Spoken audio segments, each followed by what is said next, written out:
Another day, another Ferrari. I'm pretty fortunate to say that, if I'm honest with you. This time round we're walking on a Ferrari 488 GTB, finished in a real classic spec, which is Rosso Corsa on the paintwork over a crema leather interior. Little bits of carbon detailing, nothing crazy, no tailor-made packages, just super clean, super classical spec Ferrari. Really nice to see, really suits the car. Car I've looked after for a while. I'm really fortunate. This is probably one of the 2 or 3 people to have ever cared for this car. Owner bought it new. He's washed it a couple of times himself, but mainly me. And each time I do this car, it really homes in on detailing for me.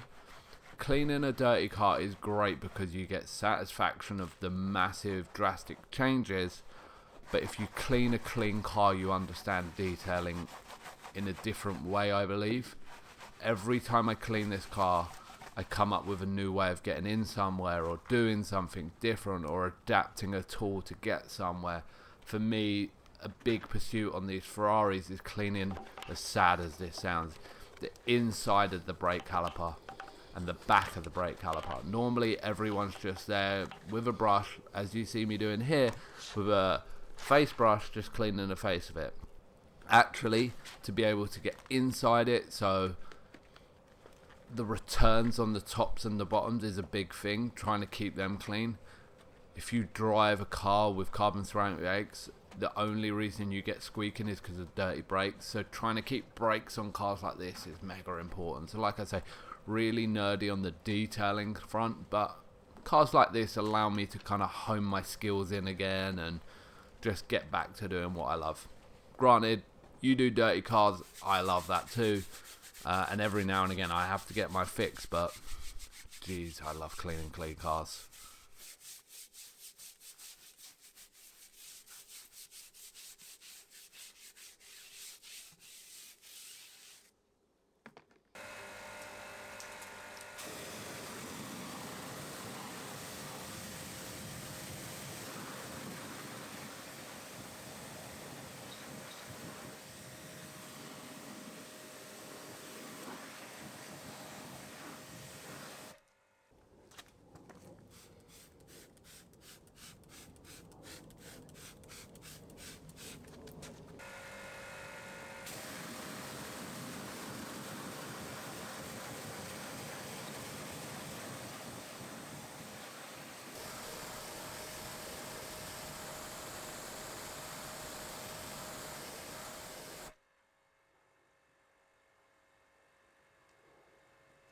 Once the wheels were done, gave the bodywork a good general wash down with a pressure washer.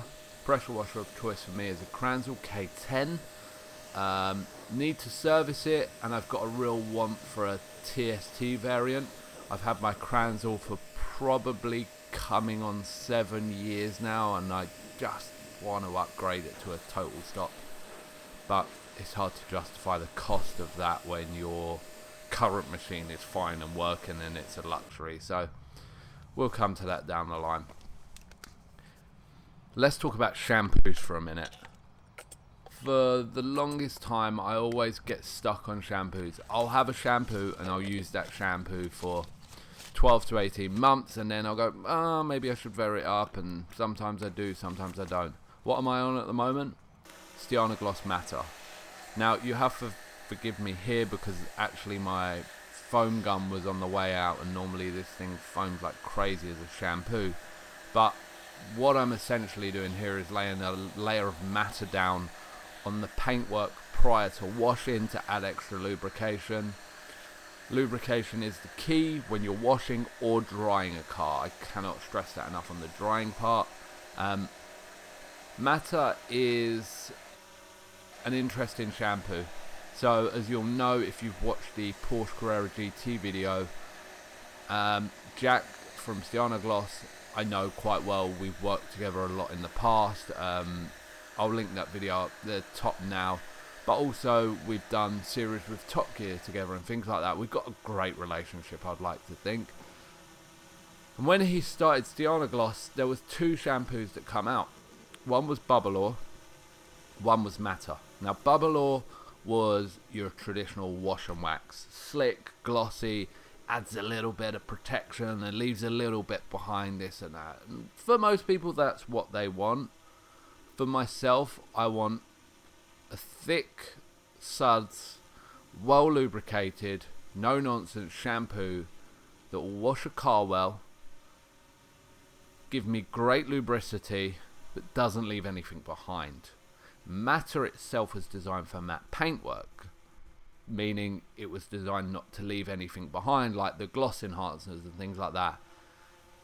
And for a long time I was on the Ultimate Finish Pure shampoo, and you'll see loads of my videos have that, and I stand by that shampoo. If you go and buy a bottle of that today, you will love it. But every now and again I was just dabbling with Matter, and little bottle here, bottle there, and I've decided to recently make the transition to that's my primary shampoo now, and I'm super happy with it. Combined with a nice microfiber wash pad or a lamb's wool wash mitt, whatever your media of wash is, I'm telling you, this is a great shampoo. I've always got a 500ml bottle on me, and in my garage I've always got a 5 litre can with me with a tap on it, so I can just top my bottle up whenever I need it. I'll stick some links into the description of this video of some key products that I think that I would recommend to you. I would recommend everything I use, but maybe I'll give you some affordable ones such as Matter. You go and pick a bottle up for a tenner, it's not going to break the bank, you know. If I tell you to go and buy the wax I was using, you might laugh at me. So yeah, little takeaway for you there. Matter shampoo. I'll drop a link in the description. Go and check his Instagram out. Go and check his YouTube channel out. I'll stick them in the description as well. Just great guy, and really enjoy spending time with Jack, so really glad I can help promote his products as well in the small way in which I can.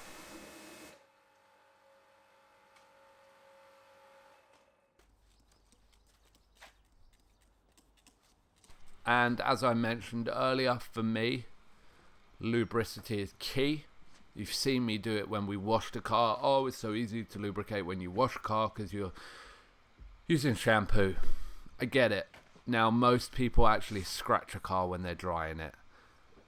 A car with this kind of paintwork, this is a really straight gloss, high density red, you'll notice swell marks. Same on blacks, same on solids. Colours that tend to hide swells more are whites and greys, unless they're solids, and by that I mean non-metallic. If you've got any questions of anything I'm talking about, please comment below and I'll help explain it. But the premise here is you want to stop inflicting swell marks.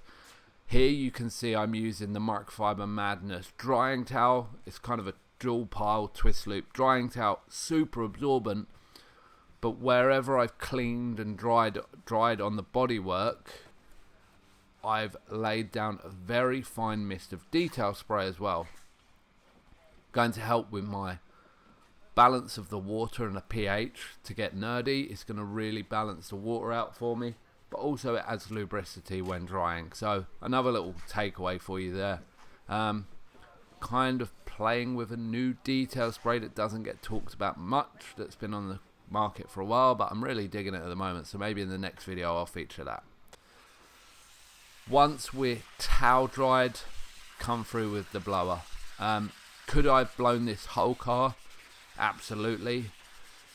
The sun was absolutely blazing on this day, and it was getting warmer and warmer, so I towel dried it and then blown cracks, crevices, wing mirrors, door shuts and wheels off with the blower.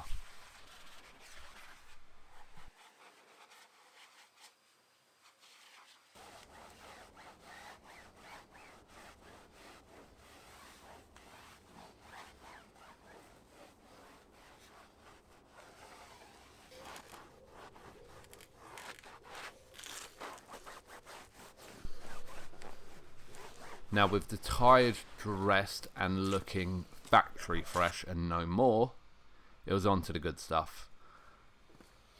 Like I say, great customer of mine, and I just wanted to give him a little extra. He booked it in for a maintenance wash, but I'm like, I feel like this car needs a little extra love. Now, this doesn't have a problem with beading or sheeting water or anything like that, but, you know, every now and again, you just want to give a little extra. Swiss wax or Swiss wool mystery carnauba car wax is just outrageous, and was my choice on the day of laying it down. And again, a great way to understand cars, understand little details of cars. Every now and again, just layer a hand wax, and, you know, I'm down for a ceramic coating, but every now and again, a car like this deserves some nice hand wax, and there's not too many on the market nicer than this one itself.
Moving on to the inside of the car now. Again, a car that doesn't get too dirty. Driven 2-3 times between washes. Now, this had been to Goodwood, which is about a 3-hour drive from us. So, a good distance. Sometimes it might just go to a couple of restaurants and then get washed. It never gets too crazy, but we always do the same procedure. Start by dusting the dash and things like that, and giving it a good vacuum before moving on to the leather.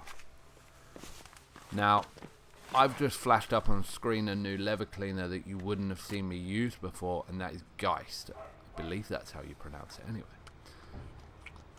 I won't say I had a good chat. I don't know how to put this across. I had a good chat with Max at Ultimate Finish and understood this product, and I don't know how much I can say about who's created it and where it's come from, but trust me, one of the most reputable guys within the car and automotive leather sector has created this product, and this is outrageous. It knocked me for 6. When you buy a bottle, you get a little foam bottle with it, and I didn't mix that 1-to-1, and just look at the dirt that's come off that steering wheel. That's a steering wheel that gets cleaned regular as well.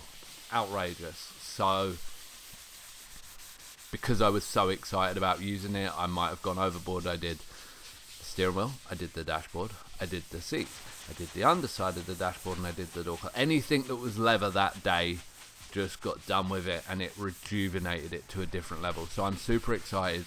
Just secured a BMW X5 with a cream leather interior purely for a video on this leather cleaner. I'm so happy to share this one with you. This is a mad product, and this will now be a staple in my detailing arsenal for sure. And as with any detail, the final touch you need to do is your glass. Here, Stoner Invisible Glass with an Auto Finesse waffle towel, kind of a go-to. Cars like this, the bottom of the dashboard and the inside will be reached with the Stoner's Invisible Glass with long reach tool, but nothing crazy. You know how to clean glass, and if you don't, get out there and clean some and you'll learn how to do it. Not too much product, and ensure you buff it enough. And I have to say, as always, the end results speak for themselves. I'm super happy with this one. As always, come like it was fresh out of the factory and just looks so great. Do me a favour, if you've enjoyed watching the video, stick a comment below, let me know. I'm sorry that it's been so long. I'll try not to leave it as long next time, but comment, like, share, all of that stuff. Check out what's in the description, loads of information, links and tips in there for you, and I really appreciate you sticking around and watching. Once again, really appreciate it. Take care.